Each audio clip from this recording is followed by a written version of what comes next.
आपका नाम चर्चाओं में ज्यादा नजर आता है। ये भारतीय जनता पार्टी है, आपको पता है, मांगने से कुछ नहीं मिलता यहाँ। टोहाना की बात की जाए तो यहाँ के स्थानीय जो विधायक हैं वो तमाम विकास कार्यों को अपना क्रेडिट कहीं ना कहीं वो लेते हुए नजर आते हैं। जो भी विकास कार्य टोहाना में हुए वो भारतीय जनता पार्टी के द्वारा हुए हैं। तो पैसे किसकी आए? सरकार की तरफ से आए ना। सरकार वो हमारी थी। पिछली बार बहुत अच्छे मार्जिन से जो जीत दर्ज की है, इस बार भी जो है वो यहाँ से अपनी दावेदारी पेश करें।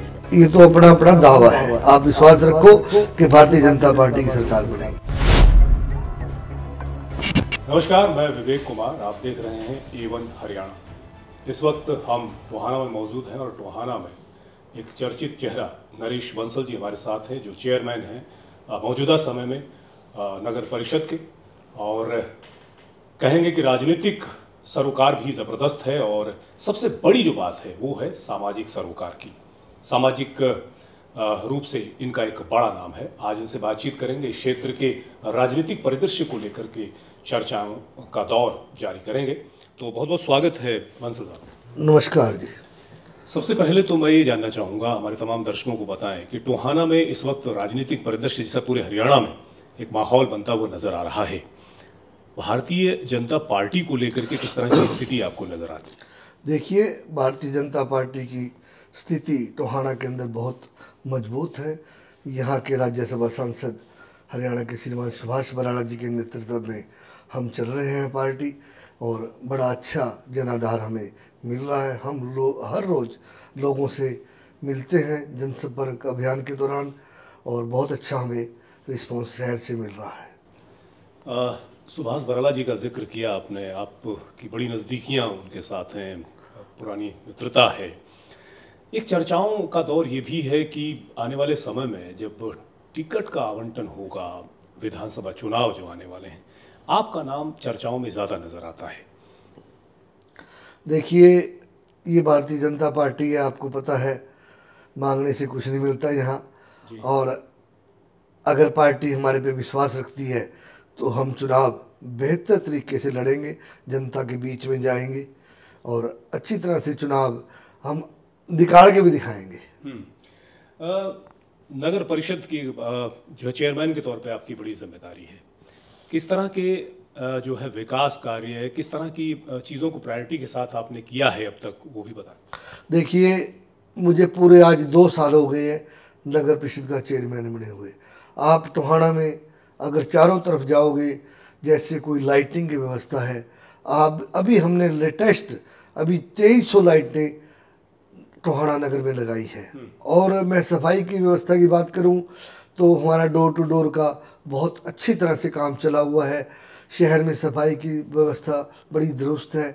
जो पीछे मुख्यमंत्री घोषणा के तहत 10 कॉलोनियाँ हमारी अप्रूव्ड हुई थी, उसके तहत हमने 15 करोड़ का टेंडर लगा दिया है। अभी 1-2 दिन में वो खुलने वाला है, उसकी जो सड़कों के निर्माण के लिए।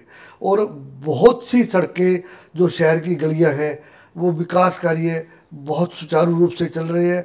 और मैं आपको एक बात और बताना चाहता हूँ टोहाना के अंदर नहीं, कि हमने जो शहर की धर्मशालाएँ हैं, संस्थाएँ हैं, उनको भी काम करवाने का बहुत अभी टेंडर लगाने जा रहे हैं। हमने उनके लिए FCC के अंदर पैसे पास कर दिए। जैसे आप टोहाना के रविदास चौक में आप जाओगे, वहाँ बाबा साहब का चौक हमने बहुत एक हरियाणा का सबसे बढ़िया चौक बनाया है। अभी कांसे की मूर्ति हमने वहाँ लगाने जा रहे हैं बाबा साहब की। करीब वो 75 लाख रुपए का हमारा वो खर्चा है, टेंडर है। और सैनी धर्मशाला के लिए हमने 50 लाख रुपये, जिसका निर्माण कार्य वार्ड नंबर 10 में चालू हो चुका है। और रामनगर गुरुद्वारा के लिए हमने 35 लाख रुपए मंजूर किए हैं। भाटिया नगर धर्मशाला के लिए 15 लाख रुपए।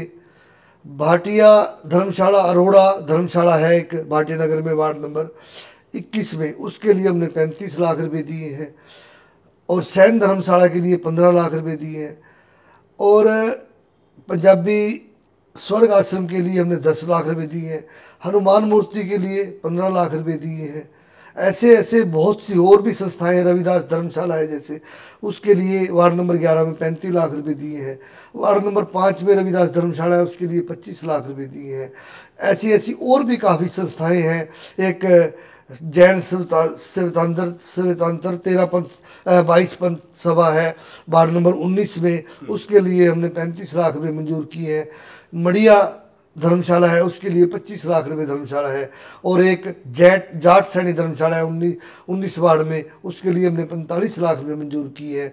तो मैं आपको बताना चाहता हूँ, इन संस्थाओं को हम जल्दी ही टेंडर लगा के काम शुरू करने जा रहे हैं। बहुत सी और भी संस्थाएं हैं जिनको हम ऐसे नगर परिषद की तरफ से काम करवाने जा रही है। पैसे दे के शहर के अंदर विकास कार्य का आप देख रहे हैं कि बहुत सुचारू रूप से और बड़े अच्छे ढंग से मेरी पूरी की पूरी नगर परिषद की टीम काम कर रही है। बहुत से विकास कार्यों का जिक्र आपने किया और बड़े बड़े प्रोजेक्ट की बात आप कर रहे हैं, लेकिन अगर टोहाना की बात की जाए तो यहाँ के स्थानीय जो विधायक हैं वो तमाम विकास कार्यों को अपनी तरफ अपना क्रेडिट कहीं ना कहीं वो लेते हुए नज़र आते हैं। जब मीडिया कैमरा उनके सामने होता है तो बड़ी बड़ी बातें वो करते हुए नज़र आते हैं। इस संदर्भ में क्या? देखिए, आपको पता है कि भारतीय जनता पार्टी की सरकार है, वो जब उनका अलायंस था तो भारतीय जनता पार्टी की तरफ से था ना, तो पैसे किसके आए? सरकार की तरफ से आए हैं ना। सरकार वो हमारी थी, वो ठीक है, उनका अलायंस था, अब हमारा अलायंस टूट गया है। जो भी विकास कार्य टोहाना में हुए वो भारतीय जनता पार्टी के द्वारा हुए हैं। लेकिन अभी अभी हाल ही में जो लोकसभा चुनाव हुए उसमें कहीं ना कहीं जो है मामला बड़ा डामाडोल नज़र आता है। एक क्वेश्चन मार्क, एक सवाल खड़े होते हैं कि अब जो विधानसभा चुनाव जिसमें महज कुछ समय बचा हुआ है, किस तरीके की तैयारियां नज़र आती, क्या आप भविष्य देख पा रहे हैं? देखिए, पहले हमारे सरकार से आपको भी सभी को पता है कि कुछ सरपंच थे वो नाराज थे। अभी जो सरकार ने हाल ही में 21 लाख रुपए की पावर दी है, उससे सरपंच काफ़ी सरकार से संतुष्ट है, वो हमारे साथ आ गए हैं।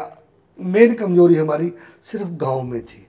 अब गांव में हम काफ़ी मजबूती से जो सरकार नई नई योजनाएं लेके आ रही है, माननीय मुख्यमंत्री जी श्री नायब सिंह सैनी जी के नेतृत्व में अभी नई नई काफ़ी जो योजनाएं लॉन्च हुई है, इससे जनता बड़ी खुश है। और जैसे शहर के अंदर भी अब आपको पता है कि पेंशन अपने आप बन रही है लोगों की, और जैसे आयुष्मान कार्ड का काफ़ी जो योजनाएं हैं नई नई आई है, इससे जनता बड़ी खुश है। और ये भी चाहती है कि जनता चाहती है कि माननीय मुख्यमंत्री श्री नायब सैनी जी के नेतृत्व में तीसरी बार भारतीय जनता पार्टी की सरकार बने। अब बात कर लेते हैं जाखल मंडी की, जाखल की। वहाँ पर यदि बात करें समस्याओं की, तो वहाँ समस्याओं का अंबार नज़र आता है। ख़ासतौर से सड़कों की स्थिति ख़राब है, बारिश के बाद बहुत हालात बिगड़े हुए नज़र आते हैं। इसके अलावा वहाँ का यूथ जो है वो भटकाव की स्थिति में नज़र आता है। दूसरा, वहाँ पर अगर हॉस्पिटल की बात करें तो हॉस्पिटल है लेकिन डॉक्टर नहीं है। तो ये तमाम जो मसले हैं, इसको लेकर के क्या कुछ कहना चाहिए? देखिए, मैं आपको बताना चाहता हूँ, जब 2014 में माननीय श्री सुभाष बराड़ा जी विधायक बने थे, उसके बाद जाखल के अंदर अभी स्थानीय विधायक ने कुछ नहीं किया है। और मैं आपसे वादा करता हूं कि जाखल की अनदेखी नहीं होगी।